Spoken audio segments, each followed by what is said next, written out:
Hello, hello. Here comes the story on the Toyota Landcruiser. We found the concept in 2010 when we traveled with a rented camper in Argentina. Actually I think it was the 2nd of January, we met Klaas Vermeer and his wife Willy in Argentina on recommendation of other Dutch tourists when we were talking about sometime building or buying a camper ourselves. And on that recommendation we met Klaas and Willy and found the concept that we later on copied almost 100%. In Germany we bought with Extreme Fahrzeuge a brand new four-wheel drive Toyota Landcruiser pickup model HZU 79 built in 2011. It's the most famous pickup known by every soldier and rebel in the Middle East. And it runs on a classic 4.2 liter 6-cylinder diesel engine, of course with high and low gear and differential locks. And most important for us, after all, was that it was standardly built in with a height compensator. The car was part of an original shipment to the Middle East, and every word on the car, for instance instructions in the mirrors, the manuals, etc., are in Arabic. This very experienced company, Extreme Auto, which is active in this business for about 30 years, developed its own catalytic converter, which was also built in our car, so that the Land Cruiser complied with the Euro Cut 4 requirements ruling in 2012.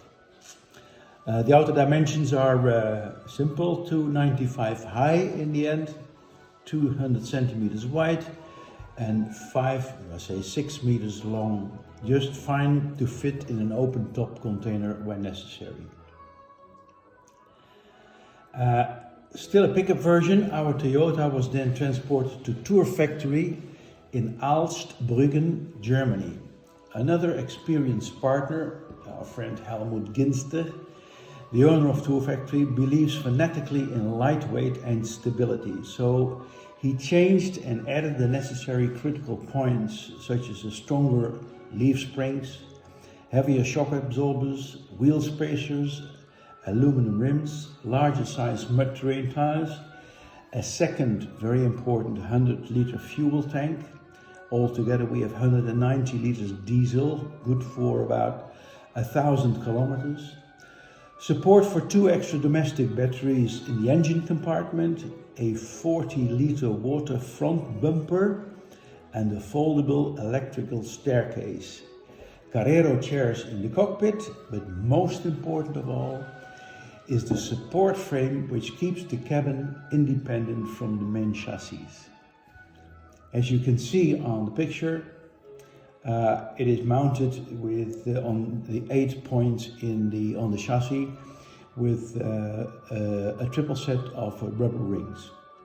The design of the cabin, except for some minor points on the inside, was fully based on the versions owned and made by Helmut and my friend Klaas Vermeer. Klaas built the cabin on the premises of Tour Factory. The floor is made by 2 by 8 mm polypropylene with reinforced honeycomb PU insulation. The top and the walls from 1.1 by 3.5 mm, and the empty house without doors and windows weighs 320 kilos. Is on the inside 192.5 centimeters high and 193 centimeters wide. The sleeping space is 193 long, of course, then 140 wide and 74 centimeters high. Inner length from the bed to the wall is 2 meters 69. I received the empty fast house on wheels with crawl-through, Thetford toilet with cassette doors, windows and entrance door and 200-liter water tanks. My brother Jos mounted the special fireproof kitchen window and a few other things, of course. The layout is functionally organized as follows. Green area is the toilet with hand wash basin in the corner, and then underneath the drink water purification filters. The shower is fitted here and can also be taken outside through the side window. Right from the green area are two red blocks. The small rectangular is the wardrobe, and the Webasto diesel heater is mounted on the ground floor compartment. The bigger red is the left seat bench box. The yellowish is the lifted area for the wheel box underneath the table. Here are the two water pumps and extra storage space. The two blue boxes are the water tanks. The fridge sits right from the entrance, and the wash basin and kitchen fire cooker sits left for the entrance. The white space is walking area of the crawl through.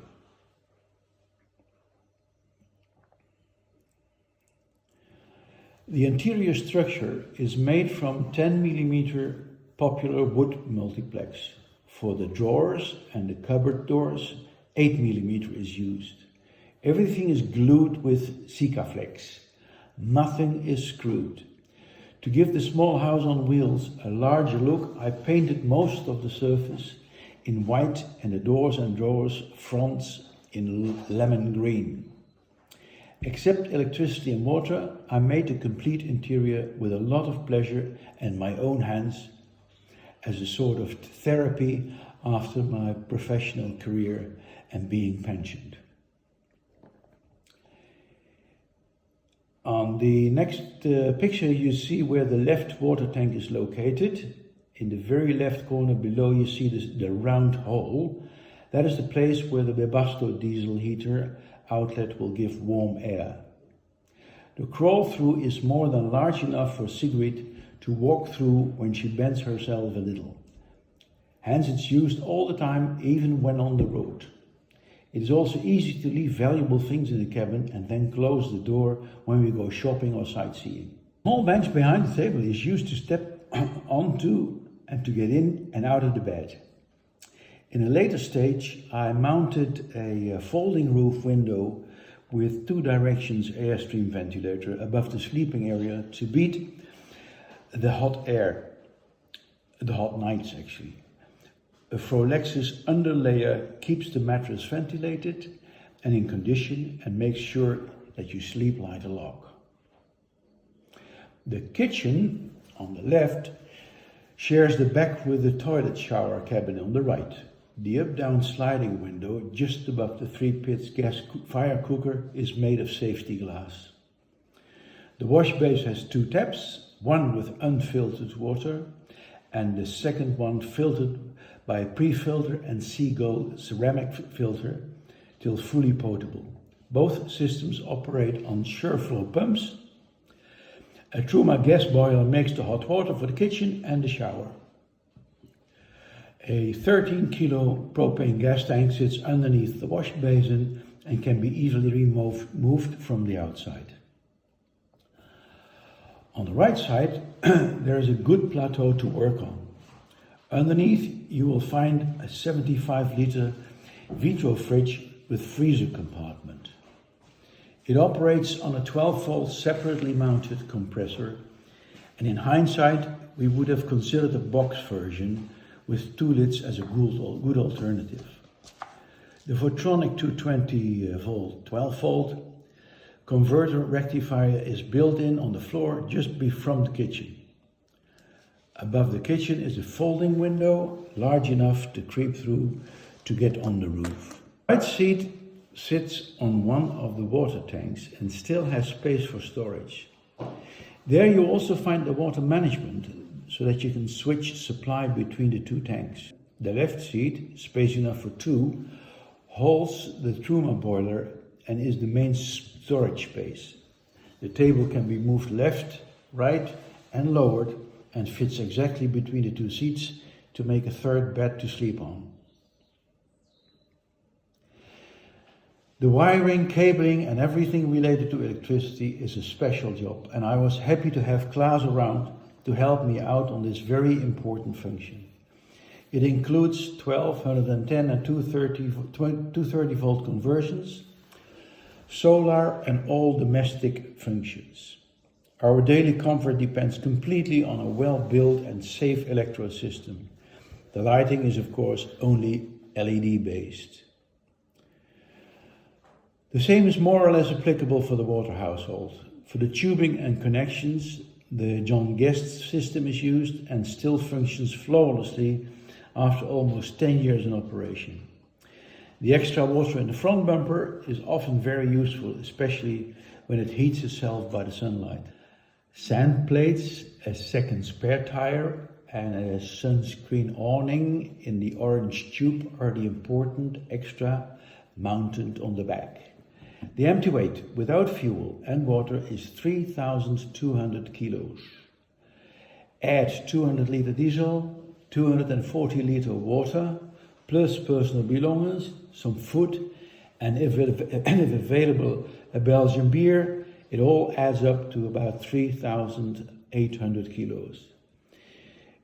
It took me about a year to completely build the car. So far we did 150,000 kilometers. Only once a dirty diesel filter in Morocco, and that's all of the problems we so far had. When you spend a long time in a small space, make sure you feel at home. Small decorations help a lot, and a collection of photos from friends and family, as you may see on the left side above the bench, will prevent homesick feelings. One of the rare things we would have done differently is the side windows. They are not solid enough for the rough rides we make. Also, insects manage to creep through when you have lights on in the evening. I made movable fly windows which cover the complete window case on the inside. That was it.